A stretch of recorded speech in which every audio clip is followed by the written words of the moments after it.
السلام عليكم ورحمة الله. marka maanta waxaa sameyn doonaa videoga maalmahan aan dalbanayseen cuntada cunaysid natus cuntada soo gadanaysid natus soo suuqa aadina waxaa soo gadanaynaa cuntada la cunayo soo cuntooyinka dhan ma soo wada gadahay sababtoo cuntooyina already yaalo half soo inta soo gadanayo inta itaal kulli aan tusinaa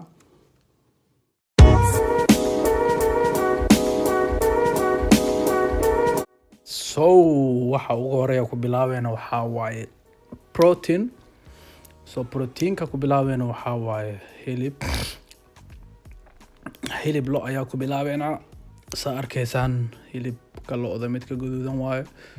oo hilibka cunus xalaal miya yes exactly xalaal waaye waa qorantaha ujeedaa mar labaad aan tusinaya fatkiisana 10% waaye so hilibkaasa cunaya baashan vanilla waaye high protein waaye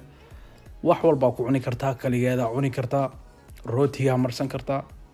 protein fiican ay leedahay so hadaa dukaankaaga ama meesha joogtid lagu gado waxaa kuula talin lahaa inaad gadatid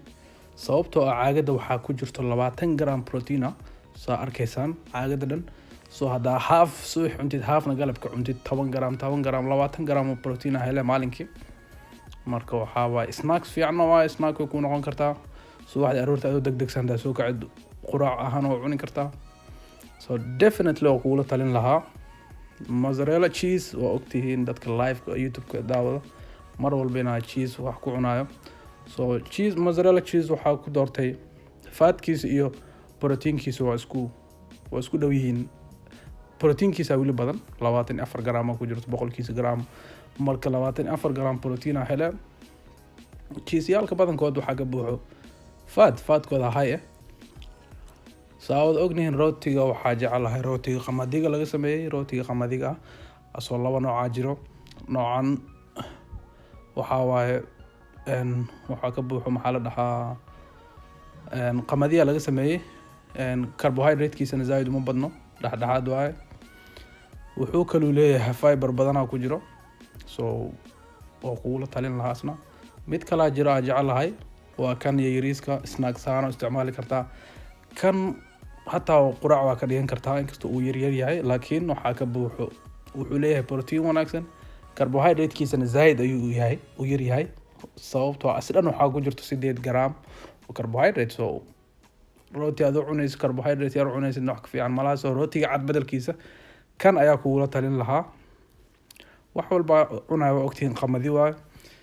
so bariiska cuna noocan waaye bariiska qamadiga laga sameeyay ama boglur ama bogrlo ama burglur ama whatever u taqaanid dadba waxa u yaqaanaan bariis qamadi dhaha aniga I don't know af Soomaali wax lagu dhaho bariis qamadi ana u baxsaday so bariis qamadi ka sameeysan waaye laba xabba daa gadatid waxa waaye laba isbuuc way ku haynaa koobkiisa waxa waaye laba maalin waa cuni kartaa saa ogtihiin cuntadeeda bila fat ma soconayso fat marka dhaho health fat ayaa ka hadlaya so avocado ayaa cunaa ujeedaa avocado I know qaali waaye laakiin waxaa loo soo gataa 6 xab camal la soo gataa waxyaalo badan oo raqiis ah ka hela mataqaana faa'iido badan ka hela health fat waaye ukun ma laga tagi karo ogtihiin oro chicken breast qof walba wuxuu yaqaano iyo digirta my favorite digirta nooca u jeclaa waa tahay kidney beans allaha ama digir gaduud ama digirta haween qof bas u yaqaano so intaas ayaa maanta video ka